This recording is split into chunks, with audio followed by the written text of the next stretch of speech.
garden update. These are the flowers growing in these guys. Of course, we have our herbs section, our basil, everything is growing super healthy. We replanted the spinach in here that were in the baby beds.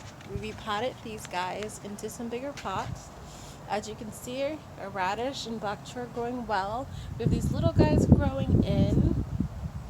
And then I also have these little guys growing in our beans. And then remember these beds, they are all growing well, including the carrots and a little bit of garlic.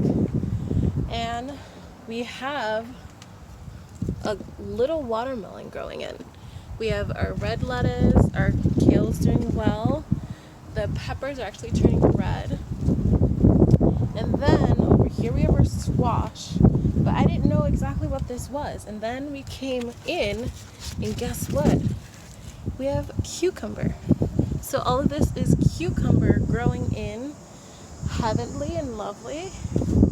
And we kind of just organized the patio. We have more of our fall garden coming up. And I'm just so excited.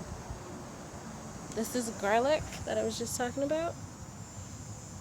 And these are cute little carrot tops. And then we have radishes and spinach. And yeah, this is the beautiful garden. And I'm so excited for all to come.